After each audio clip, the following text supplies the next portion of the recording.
Hello and welcome to History Through Question. Today's topic is part 10 of important history questions, and these questions are also based on the old NCERT class 7 chapter 8. Let's start the questions. First question says that consider the following statement about the architecture built under Shahjahan. तो शाहजहां के अंदर में जो architecture built हुआ था उसके बारे में आपको कुछ इंपॉर्टेंट एलिमेंट्स बताने हैं.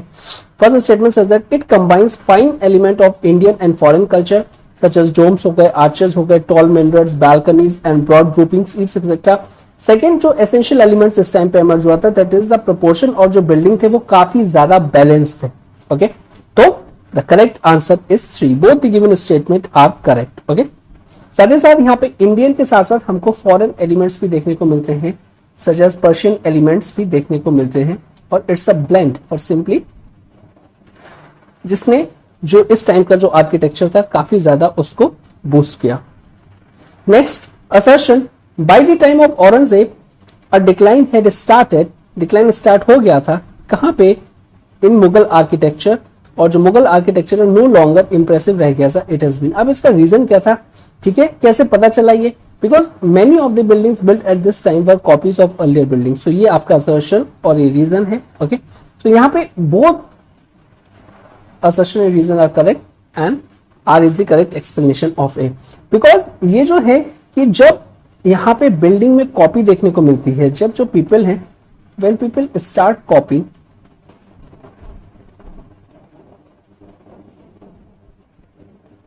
तो और ये जो कॉपी कर रहे हैं ये पास से कर रहे हैं, ठीक है ना, जो पुराने बिल्डिंग्स बन चुके हैं. इट सिंपली इंडिकेट करता है कि ये जो पीपल है इस टाइम के, इनके पास अपना कोई न्यू आइडिया नहीं है, और साथ ही साथ जो इमेजिनेशन है वो भी नहीं है. तो it leads an degrading nature. Okay, तो यहां से डिक्लाइन देखने को मिलता है हमको मुगल आर्किटेक्चर में भी. Next assertion, Aurangzeb disapprove painting and would not let the artist work at the court. ठीक है, औरंगजेब डिसअप्रूव करी थी उन्होंने पेंटिंग्स, और वो आर्टिस्ट को भी काम नहीं करना देना चाह रहे थे. रीजन क्या है? This resulted in the emergence of regional schools of paintings, that is the Rajasthan Deccan school of painting. Okay, और इसका कॉन्सिक्वेंसेस क्या हुए कि रीजनल स्कूल ऑफ पेंटिंग हमको देखने को मिली है. ओके, तो both A and B are correct, assertion and reason are correct, but reason is not the correct explanation of A. okay, तो सिंपली दोनों अलग स्टेटमेंट्स हैं, although कहीं ना कहीं आप उसको अटैच कर सकते हो, पर यहाँ पे both assertion and reason are correct and R is not the correct explanation of A. now यहाँ पे अगर आप देखो तो सच एज पहले जब एक कोर्ट है, कोई मुगल कोर्ट है, मुगल कोर्ट में वेरियस आर्टिस्ट को अपॉइंट करते थे. अब इन आर्टिस्ट को अगर यहाँ से हटा दिया गया तो ये लोग जॉबलेस हो गए, ठीक है ना, जॉबलेस. अब ये लोग एम्प्लॉयमेंट ढूंढ रहे हैं. अभी भी साथ ही साथ जो ये जो रीजनल यहाँ पे जो कोर्ट्स थे, प्रोविंशियल कोर्ट्स थे, ठीक है, वेरियस जो राजा रजवाड़े बचे थे अभी भी, अब ये लोग क्या करेंगे, ये इनको अपॉइंट कर लेंगे. अब ये जब इनको एम्प्लॉयमेंट दे देंगे, ठीक है, सच एज गवर्नर्स हो गए, प्रोविंशियल कैप्टर्स हो गए, और यहाँ पे फिर हमको रीजनल वेराइटीज कुछ देखने को मिलेगी, बिकॉज यहाँ पे रीजन में जो प्रिवलेंट होगा, ओके, जो लोकल कल्चर होगा, और साथ ही साथ यहाँ पे जो ये फेमस होंगे अपने, सच एज चाहे वो यूरोपियन स्टाइल ऑफ पेंटिंग्स में हो या फिर कुछ अलग अलग इनका अपनी सच एज एक्सपर्टीज होगी, तो वहां पे हमको इस तरीके से रीजनल एलिमेंट देखने को मिलता है. Fourth question, which among the given statement is are incorrect. में यहाँ पे इनकरेक्ट पूछा है. Now while becoming an emperor Aurangzeb developed an dislike for the music. जैसे ही औरंगजेब एम्परर बने थे उन्होंने म्यूजिक के लिए डिसलाइक स्टार्ट कर दिया था, ठीक है, कि ये टीनेट्स ऑफ इस्लाम के अगेंस्ट में है. Carnatic music was only popular in Mughal court before the Aurangzeb. और ये जो कार्नाटिक म्यूजिक जो एमर्ज हुआ था ये सिर्फ और सिर्फ मुगल कोर्ट में ही पॉपुलर था, और ये भी just before the Aurangzeb. Okay, तो ये बहुत ही एक्सट्रीम स्टेटमेंट्स हैं. अगर आप देखो तो क्लियरली आप और इजिली इसको टैकल कर सकते हो. यहाँ पे जो करेक्ट आंसर होगा 3 कैसे सर? यहाँ पे ना इनकरेक्ट पूछा है, नॉट करेक्ट. ओके, तो both the given statement are incorrect. और ये जो डिसलाइक है ये लेटर टाइम में डेवलप हुआ था म्यूजिक के लिए, ठीक है. अच्छा, और कार्नाटिक अगर हम देखें, जो कार्नाटिक स्टाइल ऑफ म्यूजिक है तो ये पॉपुलर था mostly in the peninsula. Peninsula जो रीजन है और जो साउथ इंडिया का जो रीजन है वहां पे ये काफी ज्यादा प्रेवलेंट था. Okay, next fifth question, consider the following statement. Sursagar written by Surdas, blind poet of Agra. अब ये फैक्चुअल इन्फॉर्मेशन आ जाती है, अगर आपको पता है तो आपका 100% सही होगा, नहीं तो इसमें प्लीज गेस वर्क मत करना. Now Prem Vatika poem written by the Raskhan a Muslim nobleman. दोनों के दोनों स्टेटमेंट जो है वो करेक्ट है। ओके, और यहाँ पे जो रस खान है ये जो मुस्लिम नोबलमैन है, और इनकी जो थीम थी पोएम्स की, that is the life of Krishna, इसीलिए हमने कंपाइल किया गया है प्रेम वाटिका, प्रेम से related. Okay, life of the Krishna. Next, consider the following statement. In the 18th century Delhi and Lucknow जो थे were became popular centres of Urdu poetry. अब यहाँ पे 18th सेंचुरी की बात कर रहे हैं, ठीक है। Now during Aurangzeb Persian continue to be the language of the courts as well as the towns and villages. अब यहाँ पे कौन सी स्टेटमेंट करेक्ट होगी? यहाँ पे अगर हम देखेंगे तो जो फर्स्ट स्टेटमेंट है वो करेक्ट होगी कि जो दिल्ली एंड लखनऊ थे वो एक इंपॉर्टेंट सेंटर बन गए थे उर्दू पोएट्री के लिए। अब ट्राई टू अंडरस्टैंड यहाँ पे, जैसे अगर कोई भी कल्चर आता है, ठीक है, या फिर कोई भी कल्चर चेंज आता है, कोई भी कल्चर चेंज आता है, तो सबसे पहले वो कहां विटनेस होगा? सबसे पहले वो कैपिटल में विटनेस होगा और वहां के कोर्ट्स में विटनेस होगा। वहां के जो कोर्ट्स होंगे, वहां से जो नोबलमैन होंगे उसको अडॉप्ट करेंगे, फिर हमको टाउन्स में एंड सिटी में वो देखने को मिलेगा। लेकिन ये जो विलेजेस होते हैं, ओके, अब ये जो विलेजेस थे बेसिकली, ये विलेजेस अभी भी कहीं ना कहीं और कुछ हद तक टाउन्स, जो इंपॉर्टेंट टाउन्स हैं, जहां पे ट्रेडिंग टाउन्स हैं, वहां तो हो सकता है कि ये कल्चर का इन्फ्लुएंस हुआ हो, लेकिन अभी जो विलेजेस हैं जो कि इंटीरियर में रहते हैं, यहाँ पे ये अपना अभी भी ओल्ड ट्रेडिशन, ओल्ड कल्चर को फॉलो करेंगे, ठीक है ना। साथ ही साथ रीजनल एलिमेंट भी इसमें बहुत ज्यादा प्रेजेंट होंगे, रीजनल एलिमेंट्स। तो यही हमारे केस में भी है स्टेटमेंट में कि अगर हम देखें कि जो टाउन्स एंड विलेजेस हैं, यहाँ के पीपल्स ना अभी भी हिंदी मींस इजी लैंग्वेज और उर्दू यूज कर रहे थे अपने कम्युनिकेशन के लिए। ओके, तो इसका इसलिए करेक्ट आंसर होगा सिर्फ 1। Consider the following statement about the Ashtapradhan.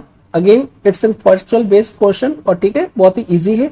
First कह रहे हैं काउंसिल ऑफ 18 मेंबर्स हैं who acted as advisors of the Rajput king in matters relating to the state। अब यहाँ पे 18 आ क्या है, ठीक है, और किसके हैं ये बता रहे हैं कि ये राजपूत किंग्स के हैं। Next, a council of 18 members who acted as advisors of the Mughal kings, ठीक है, matters relating to the state। A council of 8 ministers who acted as an advisor to the Maratha kings in the matters relating to the state। तो obviously correct answer is C, because यहाँ पे भी अगर मराठास में आपने पढ़ा होगा तो उनके एडमिनिस्ट्रेशन में बहुत ही ज्यादा एक इंपॉर्टेंट वर्ड आता है, that is the Ashtapradhan, 8 chief ministers. Next, consider following statement. Chauth कह रहे हैं, जो चौथ है वो एक टैक्स है equivalent to 1/10 of the land revenue levied by the Marathas on all territories, ठीक है ना। Sardeshmukhi 1/4 of the land revenue paid to the government which was collected as a tax by the Marathas. अब यहाँ पे पूछा गया कौन सा स्टेटमेंट आपका करेक्ट है, तो यहाँ पे जो करेक्ट आंसर होगा दैट इज द 4th। क्यों सर? यहाँ पे देखो चौथ नहीं 4th का आ रहा है, अगर नहीं है तो थोड़ा सा इसका हिंदी वर्जन देख लो, चौथ, ठीक है ना, 4 से रिलेट कर रहा है, तो यहाँ पे 1/4 है, तो ये जो स्टेटमेंट है इनको इंटरचेंज कर दिया गया। तो चौथ है, ये 1/4 ऑफ द लैंड रेवेन्यू है जो कि पेड होता था गवर्नमेंट को, which was collected as a tax by the Marathas, ठीक है, तो ये इंटरचेंज है। और सरदेशमुखी जो है it was an tax equivalent to 1/10 of the land revenue जो कि मराठास लिवाइड करते थे ऑन ऑल टेरिटरीज, तो इसलिए इसका जो करेक्ट आंसर होगा that is the 4th। Next, again chauth और सरदेशमुखी से रिलेटेड है, सॉरी चौथ से रिलेटेड है। सो असर्शन कह रहा है chauth was levied on the people living outside the Maratha kingdom. Chauth उन पे लिवाइड हो जाता था जो लोग आउटसाइड रहते थे मराठा किंगडम्स में। अब रीजन क्या था? उनको इसलिए ये टैक्स अप्लाई किया जाता था कि उनसे प्रॉमिस की जाती थी कि अगर आप ये टैक्स दे दोगे तो हम आपको प्लंडर भी नहीं करेंगे और रेड भी नहीं करेंगे अपनी टेरिटरी में, ठीक है, कौन? मराठास। तो यहाँ पे बोथ आर करेक्ट एंड जो reason is the correct explanation of A, इसीलिए इसको लिवाइव किया जाता था। लास्ट क्वेश्चन है match column A with the column B. Now Jahangir reign as an whole किसके लिए फेमस है? Taj Mahal is the world famous. The Portuguese use Hooghly as a base किसके लिए? Many of the Aurangzeb problems कब अराइज हुई? द सिक्स जो है वो organise as a fighting groups, ठीक है। तो ये सब चीजों को आपको करना है। अब इस टाइप का जो मैच द कॉलम आता है ना, इसमें आपको वेरियस ऑप्शंस भी दे रखेंगे। तो सबसे पहले आप उस जो दे रखा है कॉलम में सबसे इजी वो आप करो। तो सबसे पहले अगर मैं देखूं तो ताजमहल है is a world famous for, तो मैं इसको यहाँ पे लिख दूंगा 2। ओके, अब पोर्चुगीज एंड हुगली के बारे में भी पढ़ रखा है एनसीईआरटी में कि यहाँ पे बेसिकली देखा जाए तो यहाँ पे पायरेसी बहुत ज्यादा हो रही थी इन बंगाल में, तो 3 इसका ये हो जाएगा। Okay, now Sikh were organise as the fighting groups, ये भी हम लोग ने देख लिया है, तो यहाँ पे आ जाएगा 5th। ओके, ओके अब बचा क्या, अब बचा Jahangir reign as an whole और banning of the Aurangzeb problem arises. तो Jahangir reign as an whole अगर हम देखें तो ये क्वाइट है अगर हम कंपेयर करें लेटर मुगल रूलर से, तो ये फर्स्ट आ जाएगा। एंड जो लास्ट बचा that is the many of the Mughal problems arose और सॉरी औरंगजेब प्रॉब्लम्स अरोज, ये आ जाएगा the fact that the people in many parts of the empire were revolved. Okay तो ये फोर्थ आ जाएगा।